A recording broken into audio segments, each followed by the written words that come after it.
Good morning, everybody. This is Mitch Levin again, the Maverick Millionaire, and I'm here to talk to you today about the 5 freedoms for financial success that every business owner really desires and deserves, and really what your customers need to make you the successful business owner that you deserve. The business that you've always dreamed of, the business that you fell in love with to begin with, and let's fall in love with your business again. Let's make your business great again. And here's factor number one. Number one, you've got to love your customers. Now, so many people forget about loving the customers, and what they get into business for initially is to make money. There's nothing wrong with making money. In fact, that's the whole purpose of a business. Remember, a business is something out of which you take money, not something into which you put money.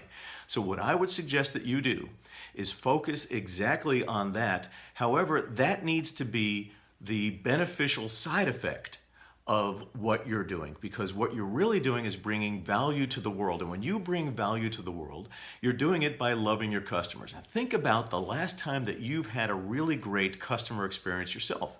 It certainly wasn't with your cable company. It probably wasn't with the airline. It certainly wasn't with the IRS.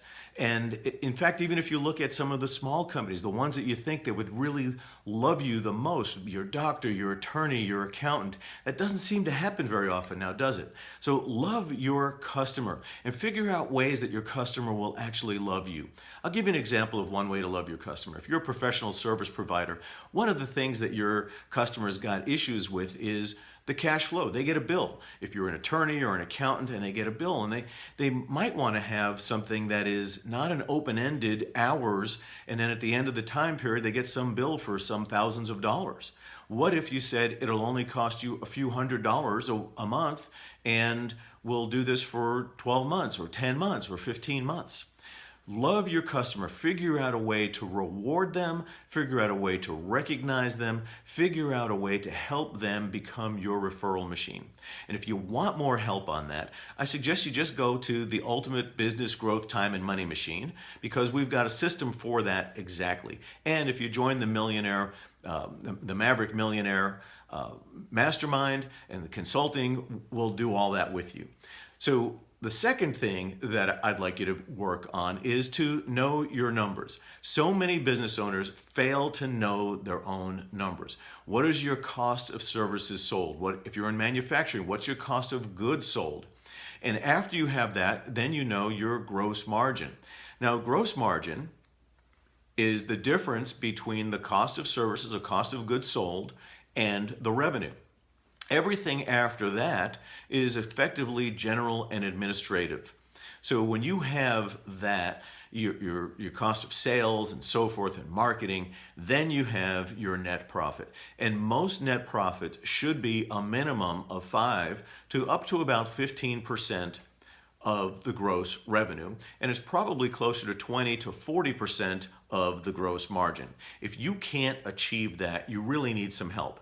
And I'm going to share with you some ways in another video how we've been able to do that and get you exactly where you need to be. Because whether you're a solopreneur or you've got a business of 50 employees and a factory floor, the numbers are about the same. Now, some margins are higher than others, and some businesses sell for a larger multiple than others. It doesn't really matter, but I need you to know your numbers. If you don't know your numbers, you can't manage to it, and if you can't manage it, you can't get what you expect. You can only expect what you inspect, and you have to manage the numbers. So after you know your numbers, I want you to also understand that it's always about the sales. Nothing happens without a sale. That's the third thing.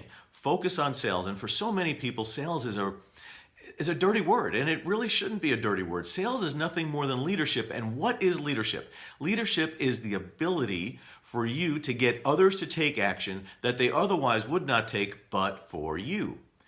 And if you've got the right set of ethical genes in you, you'll only do what's in the best interest of your customer, whoever that customer may be. So I want you to really focus on the sale. And understand this, it is much easier to sell to your existing customer than to find a new customer. And it's very difficult to replace an unhappy customer, which goes back to principle number one, which is love your customer. And your customers, your clients, your patients, it doesn't really matter. They know you, they like you, they trust you, they've already committed to you. They want more from you. How much more can you give them? And in what forms can you give it to them? They deserve it. If your business is as good as you believe it is, and it probably is, then you've got the so-called cure to that particular form of cancer. And you've got now a moral obligation to shout it from the rooftops and help as many people as you can with whatever it is that you do. If you're a laser software manufacturer, or if you're an awning manufacturer, or if you're a pain clinic or a law firm or a financial services firm or an advertising agency, it doesn't really matter. That particular thing is what your customers need. They have pain in that area, and you're solving that pain. Now, the fourth thing that I'd like you to really concentrate on is the marketing.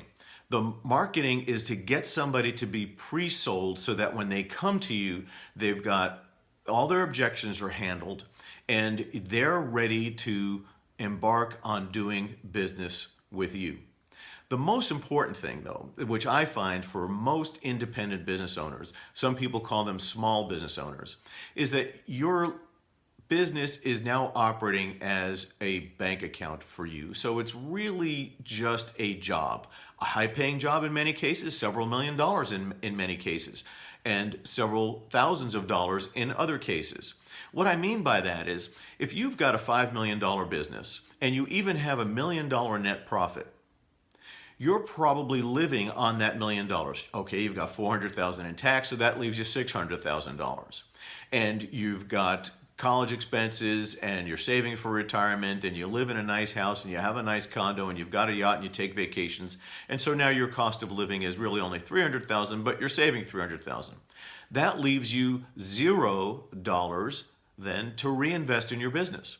Now, why do you want to reinvest in your business? Because that is the one place that you've got control over where the returns are excellent. They should be 15% returns on capital invested. You can't get that in the stock market. I don't care what anybody tells you. You cannot get that in the stock market. You cannot get that in real estate. Doesn't matter what people tell you. You cannot get that. So you can get that in your own business, and you deserve to get that in your own business.